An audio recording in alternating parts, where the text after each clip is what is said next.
তিনি বেশ উদ্বিগ্ন ছিলেন, তিনি উত্তেজিত, আবেগপ্রবণ ছিলেন, তিনি ঠিকমতো বসতেও পারছিলেন না। কতজন? তিনি বেশ নার্ভাস ছিলেন। আমি তাদেরকে বললাম, পরিমিত শক্তি প্রয়োগ করো, জনতাকে গুলি করো না।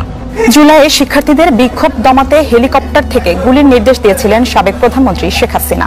চাঞ্চল্যকারী তথ্য উঠে এসেছে কাতার ভিত্তিক সংবাদ মাধ্যম আল জাজিরার অনুসন্ধানে। দর্শক, আল জাজিরাতে প্রকাশিত আজকের যে ভিডিওটা আমরা দেখলাম, সেখানে শেখ হাসিনার 36 ডেজ নিয়ে একটি ভিডিও, এবং এই ভিডিও কি আসলে শেখ হাসিনার কফিনের শেষ? দর্শক, সত্যিটা যেন আস্তে আস্তে বেরিয়ে আসতে শুরু করেছে। আল জাজিরার একটি বিশেষ প্রতিবেদনে জানা যায় সেদিন কি ঘটনা ঘটেছিল এবং সাবেক স্বৈরাচারী সরকার শেখ হাসিনা সেনাপ্রধানকে কি নির্দেশ দিয়েছিল, যে নির্দেশ শোনার পরে ঠিক মতন তিনি বসতেও পারেননি।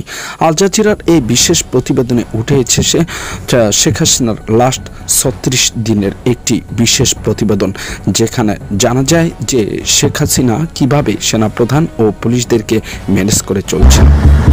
সেনা কর্মকর্তারা ক্রমশ উদ্বিগ্ন হয়ে উঠছিলেন। যথেষ্ট হয়েছে, আমরা একমত হই যে আমরা কোনো গুলি বর্ষণ করব না। সেনাবাহিনীতে কর্মরত এক সেনা কর্মকর্তা আল জাজিরার সাথে কথা বলতে রাজি হন। আমরা তার কণ্ঠস্বরটি বদলে দিয়েছি।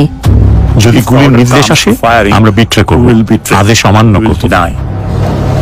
সেনাবাহিনীর প্রধান জেনারেল ওয়াকারুজ্জামান, যাকে মাত্র কয়েক সপ্তাহ আগে শেখ হাসিনা পদোন্নতি দিয়েছিলেন, তিনি নিজেই সম্ভাব্য বিদ্রোহের মুখোমুখি হয়েছিলেন। তিনি সব অফিসারদের ডাকেন মূলত তাদের মনোভাব বোঝার জন্য। সব অফিসার সেই কনফারেন্সে যোগ দেন। সেনাবাহিনীর তরুণ অফিসাররা তাদের কমান্ডারদের প্রশ্নবিদ্ধ করতে থাকেন। তারা ভীষণ রাগান্বিত ছিলেন। 3রা আগস্ট আমরা প্রশ্ন তৈরি করেছিলাম, অস্ত্র ও গোলাবারুদ এই মানুষদের, আমার জনগণের, আমরা কেন এটি আমাদের জনগণের বিরুদ্ধে ব্যবহার করব? আমরা কেন নিরীহ মানুষকে গুলি করব? আমরা তো জানি না কে আমাদের শত্রু বা মিত্র। তিনি বেশ উদ্বিগ্ন ছিলেন, তিনি উত্তেজিত, আবেগপ্রবণ ছিলেন, তিনি ঠিকমতো বসতেও পারছিলেন না। কতজন? তিনি বেশ নার্ভাস ছিলেন। আমি তাদেরকে বললাম, পরিমিত শক্তি প্রয়োগ করো, জনতাকে গুলি করো না। আমরা মনে করি না যে এটা করা উচিত, কারণ নিরীহ বেসামরিক মানুষ, শিক্ষার্থীরা তো বিক্ষোভ করছিল কোনো একটা কারণে, আর পুলিশ তাদের উপর গুলি চালিয়েছিল। এটা খুবই খুবই উদ্বেগজনক ছিল, খুবই উদ্বেগজনক।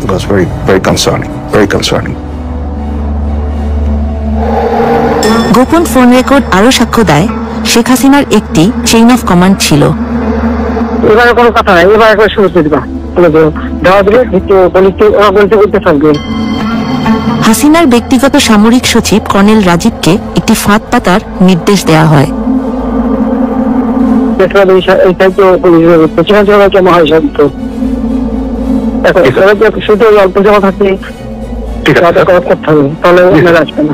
ঠিক আছে। 3 তারিখে তিনি আবারও পদত্যাগের কথা বললেন। মানুষ মরছে, মানুষ খুন হচ্ছে। তিনি জানতেন যে তাকে ক্ষমতায় থাকতেই হবে, যাই হোক না কেন। তাই চতুর্থ দিনটিও ছিল খুবই নৃশংস একটি দিন। এদিকে তারা চেষ্টা করছিল মিছিল নিয়ে গণভবনে যেতে, কিন্তু মিছিলকারীরা আগাতে পারছিল না, কেননা পুলিশ সমানে গুলি করে হত্যাযজ্ঞ চালাচ্ছিল।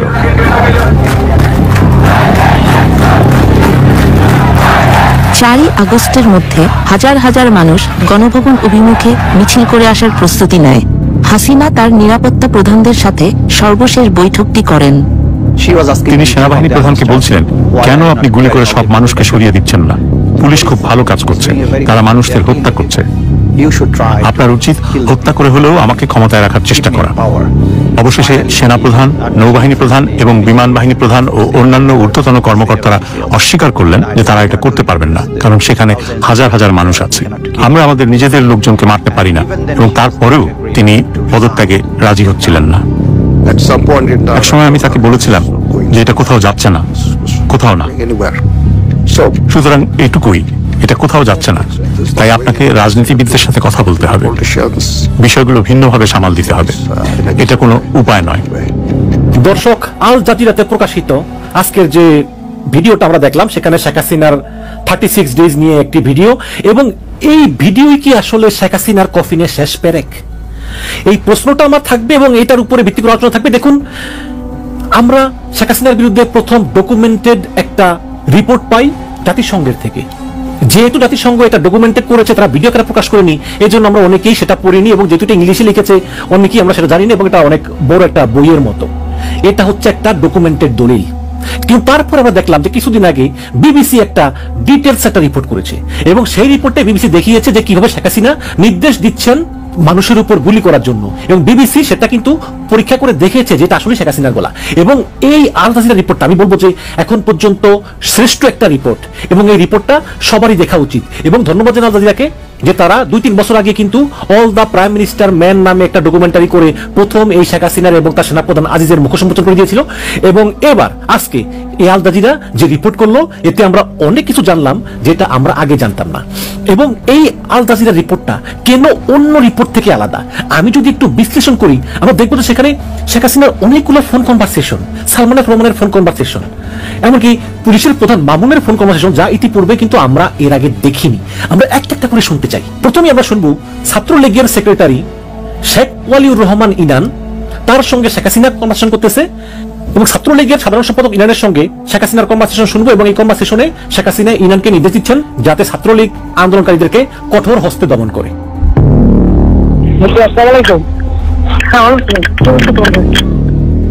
আর ক্যাম্পাসের পরিস্থিতি মোটামুটি স্বাভাবিক হয়ে আসছে, ছেলেদের হল অধিকাংশই ফাঁকা হয়েছে, তবে এরপরও ভিতরে পুলিশের সার্চ করতে হবে। আমাদের দলীয় সিনিয়ররা অনেকে প্যানিক হয়ে যাচ্ছিল, মানে কি করবো ডিরেকশন দিতে পারতেছিল না, এই জন্য আজকে আপনাকে বারবার শুনতেছি। আপনি কিছু মনে করেন না? আমি কেন মনে করবো, আমি তো সেদিন সারা আছি, যারা কালকেও তো প্রথমে বলে দিচ্ছি যেখানে যা দরকার আমি তো বলি, আমি আমাদের তারা গাঁপায় যায়। আমাদের নেতাকর্মীরা মাঠে ছিল, আপনার নির্দেশনা পাইয়েই সবাই নেমে গেছে। তো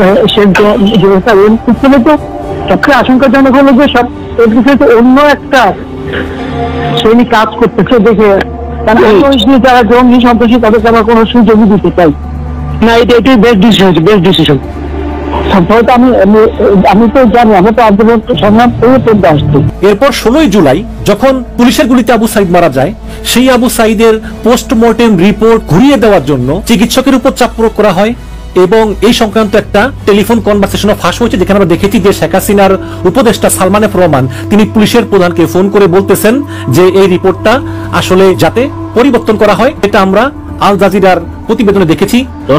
দর্শক, কথায় আছে চোরায় না শুনে ধর্মের কাহিনী। সাবেক স্বৈরাচারী সরকার শেখ হাসিনা যখন দেশের সাধারণ জনগণের উপরে নির্যাতনের স্ট্রিম রোলার চালাচ্ছিলেন, ঠিক তখনই দেশের বিভিন্ন প্রান্ত থেকে শেখ হাসিনার জন্য বিশেষ বার্তা উঠে এসেছিল, কিন্তু কোনো কিছুতেই তিনি কান দিচ্ছিলেন না। তিনি শুধু একটাই বুঝতে চাইছিলেন ক্ষমতা কি করে আঁকড়ে ধরে বসে থাকতে হয়।